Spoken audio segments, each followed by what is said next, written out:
So, as you can see, we've tidied up the garage, got all the signs up, everything's looking pretty good.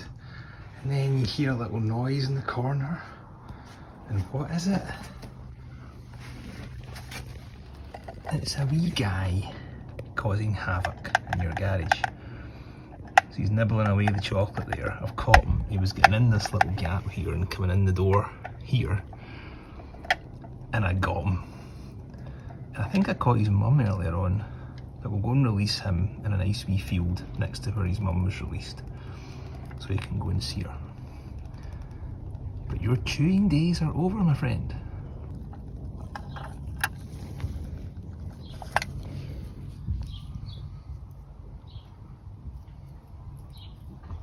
Bye-bye.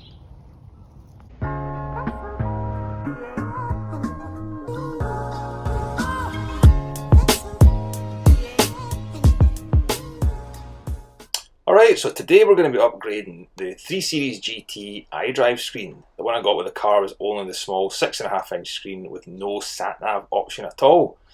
And I'm doing a bit of driving over the summer, so sat-nav saves a lot of arguments in the car, so let's go. That is the only tools we'll need, those three there.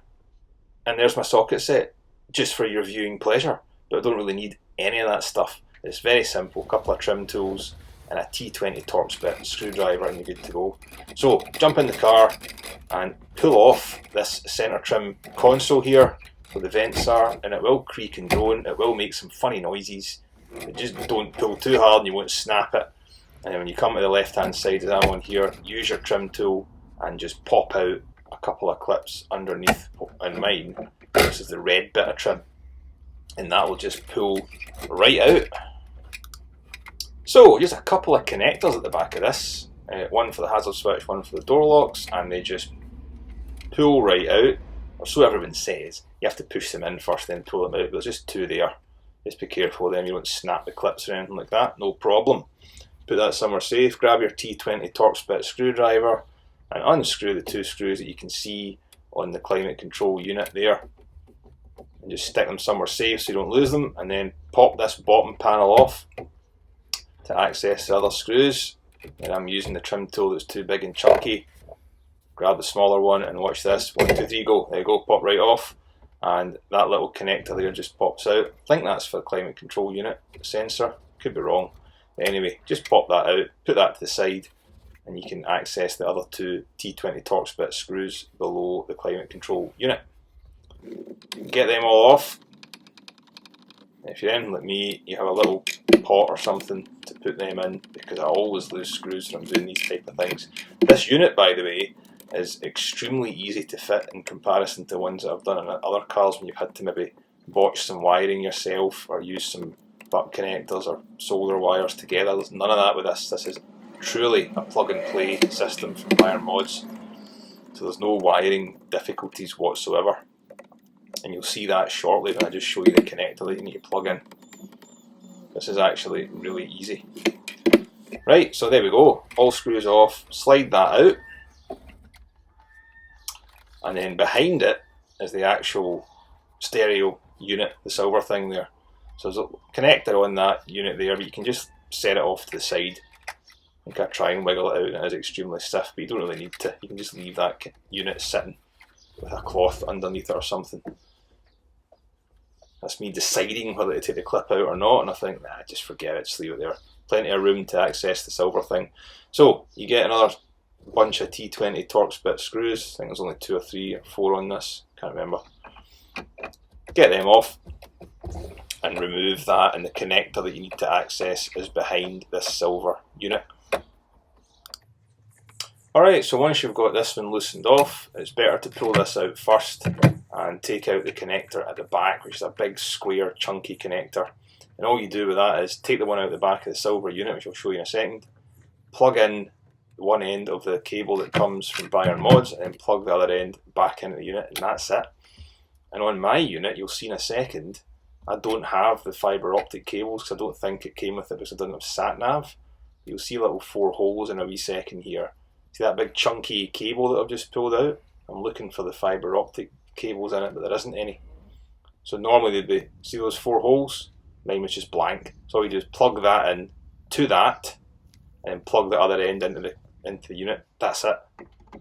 So I'm just screwing it back in here now. That's it, very simple. Mine was a lot easier. I'm not doing a reverse camera, I'm not doing a forward camera, so that's the only connector essentially that I'm using. Alright, test number 1. Everything's hooked up, all the wires are connected at the bottom, and as you can see, everything just fits in nice and neat.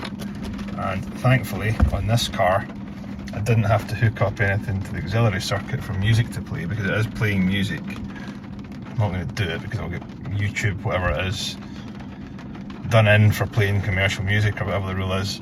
But this is fantastic, look at this, look.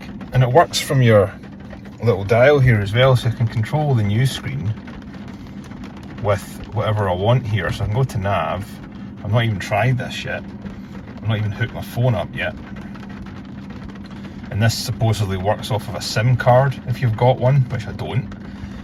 But I can hit back and there's music, I think. Ah, it's playing music! You heard it, didn't you? French Kit, I don't even know what that song is. I don't even know where it came from. Anyway, so what have we got here? And I think you could go back to the original. Grab the mic, pick up the stand, and it said, music again! So much. Silence! And I wanted to say this for my whole life. You tap that and it goes back to that. To grab the lottery, and I could just like look at my mum in that moment and be like. There we are. So, on this we have touchscreen as well, which is really good. Weather, I don't have a SIM card, so it's saying query failed. But if I hook my phone up, let's try that next and we'll see what happens with that. But look at the screen size difference. That's the old screen, there's a new one, which looks factory by the way when you've got it in the car. But even the size of screen alone is worth the money, because it's so much bigger and clearer, and it's the fact that it's touchscreen, whereas the one I've got in my left hand isn't. So hook the phone up and it goes straight to Apple CarPlay via Z-Link app, which is excellent. Okay, so when you start up, you'll get this screen. This is the Android home screen, and it's got cool things like this dashboard thing, which is really cool. If you're driving the car, this goes up with the revs and your speed and whatnot. Just a wee gimmick thing, but it's cool nonetheless. Let me go back. And you can still use the controls here to go through the menus, which is excellent.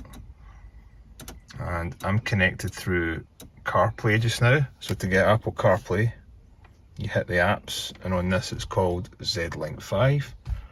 Then it comes up whatever song you've got. I'm not going to play it because it'll get done for YouTube, whatever it's called. And then we can go to the home and it gives you the Apple CarPlay screen. Right, if anyone's watching this and has got this BMW, how do I get this bar to move from here to here? Because I did it earlier on.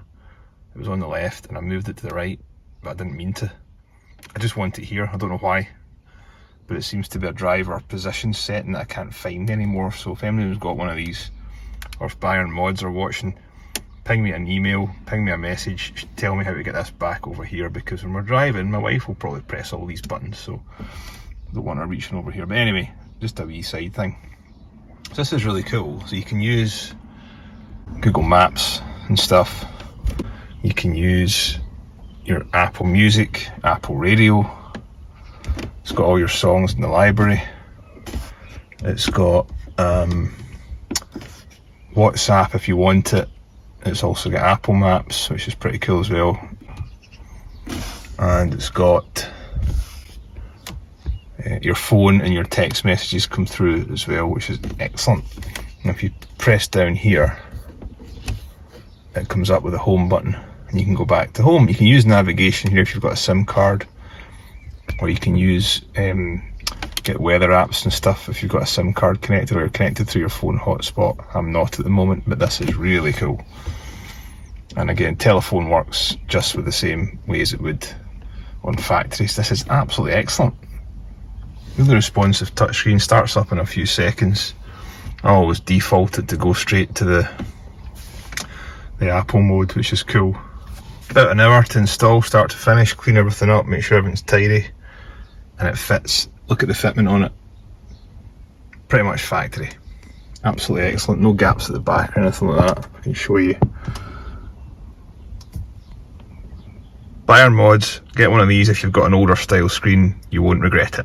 Thanks for watching, and we'll pick something up in the next video. Cheers!